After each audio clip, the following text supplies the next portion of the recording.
Hey guys, so I'm working on a new video at the moment, which I'm very excited about. But before I release that video, which will be this week, there's something I want to get off my chest, something that is really frustrating me and annoying me, and I want to discuss it in this video. Now, I am so proud of this channel, and I'm so proud of all the musicians who are looking to better themselves, and I am fine with trolls, I'm fine with hate, and I love a good debate. But there's a couple of things that keep cropping up that really grind my gears. It really frustrates me because I find it disrespectful, I find it wrong, and I find it a weak argument, and I want to talk about that today. I want to address some of the comments that constantly crop up since me making the video Stop Selling Music, and something that I want to address as negatives that we can turn into positives. So in short, I've summed it up into 3 comments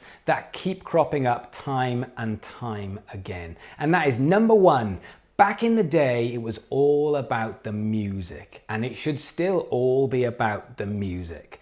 Number 2, which is, there'll never be another Beatles, there'll never be another Beach Boys, there'll never be another Fleetwood Mac, there'll never be another Pink Floyd, and there'll never be another Queen. It's always those 5 bands. I want to address that. And the third thing, which is all of this marketing and trying to turn people into merchandisers and hat sellers, is why music today is shit. That last one is so disrespectful for you watching and your music, because this is today and you guys are making music, and that one really offends me. So I'm going to address these 3 points and give my point of view, but before I do, I have a message for anyone who thinks that, or anyone who's put that in the comments. So from every bass player that has spent so many hours practicing their instrument that their fingers bleed, for every drummer that's working a shit job in order to put every hour and every minute and every dollar and every pound into their band as their passion, for every guitarist who is writing songs painstakingly and booking tours all around the country, for every singer that is pouring their heart out into their lyrics, and for every musician who watches my channel who wants to learn and better themselves, go fuck yourself. Right, let's address this shit. Point number 1, back in the day, it used to be all about the music. How many of you guys are watching now that are not all in on the music? How many of you guys are going, chuck any old shit out with the music, we've got some t-shirts to sell? At what point do we think art has changed and no one cares about it anymore? It's rubbish, it's absolute nonsense. I go and see bands all of the time, and everything revolves around the music. Everything always has revolved around the music, and everything always will revolve around the music. Point number 2, there'll never be another Beatles or Beach Boys or Queen or Fleetwood Mac or Pink Floyd. It's always those 5 bands, the biggest bands of all time. Well, that's true, there won't be. But there'll never be another Eminem who sold 200 million albums. There'll never be another Rihanna that sold 250 million albums. There'll never be another Linkin Park that sold 100 million albums, or Beyonce that sold 100 million albums. There won't be another Pink Floyd, but that was in the 60s. There won't be another Rihanna, and that was 2005 onwards. But there are artists who are selling millions of albums and touring all over the world. Picking 5 bands from the last 70 years is a pathetic argument. This is a different time, and there are artists who take over the world. Whether you like Ed Sheeran or whether you don't, he has taken over the world. I'm sure people didn't like Pink Floyd back in the day, but they took over the world. And number 3, the big one. This idea of the music industry has all gone to pot and the bottom's falling out, and that's why music today is shit, because people are spending time not on their craft, but on marketing. Well, let's not talk about the biggest bands in the world or the biggest artists in the world. Let's just talk about music that speaks to us. Last night, I went to watch a show from a band called Of Mice and Men, which is a very heavy band. And I love them because I don't want to listen to the Bee Gees, and I don't want to listen to Pink Floyd, and I don't personally want to listen to Led Zeppelin. But if you do, that's fine. Music speaks to us individually. And whilst I was in that venue in Camden Underworld with another 700 sweaty people who are going mental, I loved it.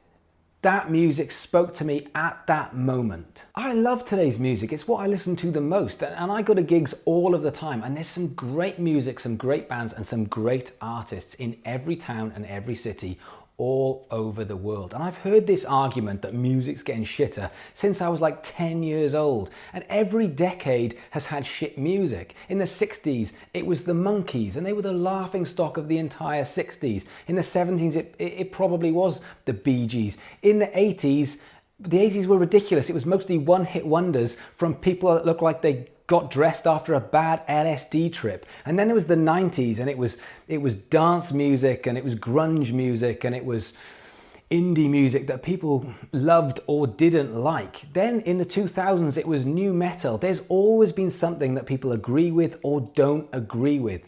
But is music getting shitter? No, of course it's not. Music is massive. Music speaks to you. Go and talk to a 15-year-old and tell them why Pink Floyd are amazing. They won't get it because they want to listen to Drake or something else. So for everyone watching, thinking that you're a real artist because you want to concentrate on the music and you don't want to concentrate on the social media and you don't want to concentrate on the merchandise or be a hat salesman, let me tell you what you are actually doing in 2019. You have an audience, potentially a fan base, and you're doing this. This is what I think of you. That's what you're saying. Because in the year 2019, with where technology is and where consumption is, this is a chance for you to be able to value and reward, look after, learn from your audience, build an audience and a fan base. And if you do that, and then you give them what they want, as in merchandise they want, not merchandise you want to sell. You are saying, I'm here for you. But if you don't do that and you say, I don't care about that stuff, I will sell my music, I won't do all this other stuff, and I don't care about my audience, what does that say about you as an artist, as a band? Because consumption habits have changed, and now we expect to be able to listen to music on Spotify or Apple Pay or whatever other streaming service there is. We expect to be able to go and find it on YouTube. So if you restrict that and you say, fine, but you have to buy this on CD, who's losing out? You. Because what you're actually saying to your audience is this: I don't care about you. This is about me. This is about my career. This is about my music. And if you want to join in, you have to pay for it. But that's not the consumption habit of now. Whether you like streaming, whether you like the internet, whether you like social media, what I can tell you is this is the first time in history where we have control. We have control of everything. We control the audience, we control the art, we control how we produce it, how we release it, how we distribute it, how we communicate. We are in control. This is our music industry now, and we get to dictate what happens next. And I can tell you that monetizing that is one very small aspect of the art. The musicians who will succeed are the ones who are thankful for the technology and the opportunities that that technology gives us. But the music and the art is always the heart of everything. It always has been, and it always will be. Prove me wrong. I'm a broke down vintage loser as far as I can tell. A four-eyed visionary with a flat in hell. A knapsack toting, imploding with every breath I take. A washed up bottle, the message in me has been